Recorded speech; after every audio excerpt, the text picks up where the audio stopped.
don't want to stay long in my preliminaries, and I definitely won't be long in my message. Yes, all right. I'm just going to give you a little bit of what God has given me, and then I will take my seat. The topic that has been given me, or the text that has been given me, is 1 Timothy, the 4th chapter, and the verse is number 12. 1 Timothy, the 4th chapter, and the verse is number 12. And the topic is, the Bible speaks on love in spirit, in faith, and in purity. Amen. And we're going to let the Bible speak. Amen? Amen. Now, when we look at this particular text, Paul is exhorting Timothy. And he tells Timothy, he says, look here, son, you keep doing what you're doing. Don't give up.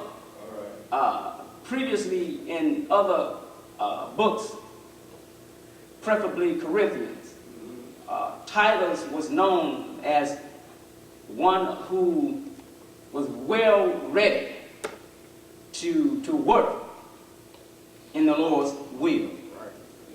And so Titus was ready to jump into the work, starting a church, or being ready to be placed in the work of the Lord, congregationally. But Timothy was a little shallow. He wasn't as dominant as as Titus was. So Paul, in this particular book here, decides to exhort Timothy, give him a little encouragement, the young man. Every now and then, we young men need some encouragement from your older men. Amen? Your older preachers, because we don't know everything. Amen?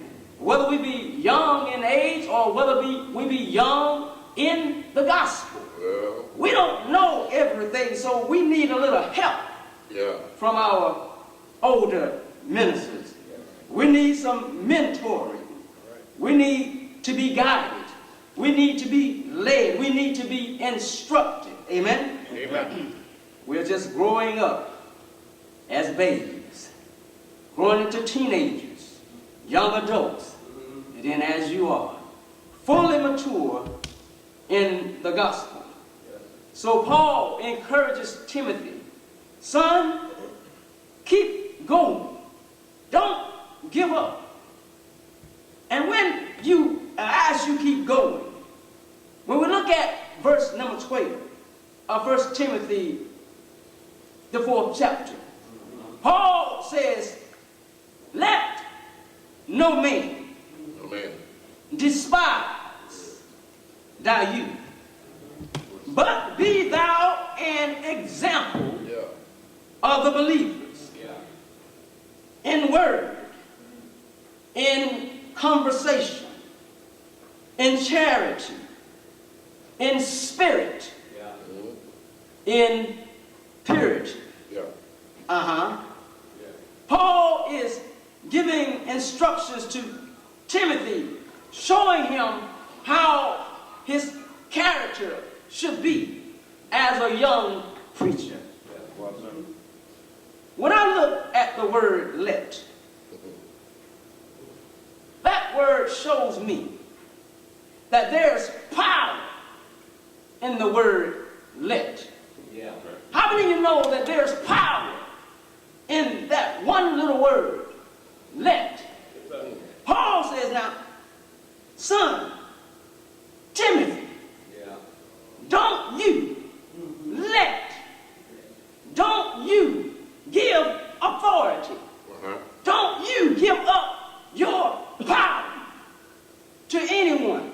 Don't you give control to anyone in order for me to let you do something.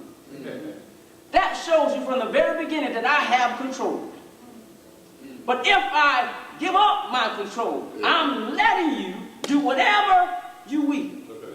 So Paul says, Timothy, let no man, I don't care who it is. Paul says, Timothy, just because you're young, don't you allow no man. It can be mother. It can be father. It can be sister. It can be brother. It can be, no matter who it is. Paul says, no one, don't you give control of your life, of your ministry, of your walk with the Lord, of your gift to no man. Let no man despise. Despise.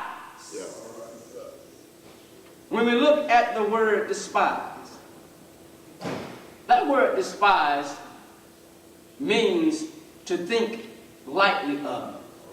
It means to reject or to regard as nothing. Paul says, Timothy, don't you stay in control. Don't let anyone regard you as nothing. Don't you be rejected just because you're young. Don't you feel ashamed just because you're young. But he says, you keep on keeping on. Just because you're young, Timothy, that doesn't mean that you're not able to do the will of God. Too many times in our lives, we look down on young folk. And we say to the young folk, you're not ready yet. We say to the young folk, you can't do this yet. Not because they're incapable, but because of their age. We do that sometimes. We do that sometimes. I have two sons. They're 7 now. And they wanted to get up when they were 3 to sing.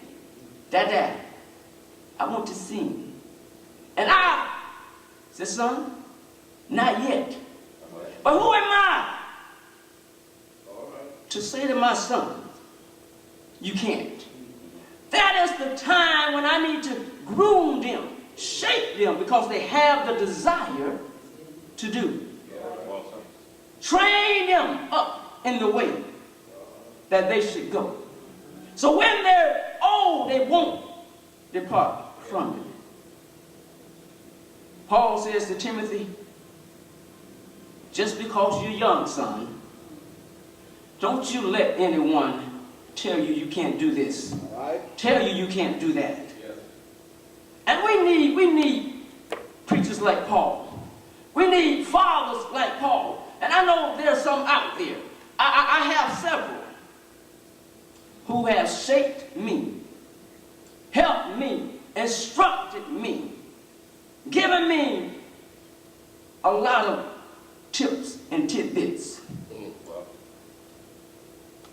I'm 47 years old now. But I'm young in the gospel.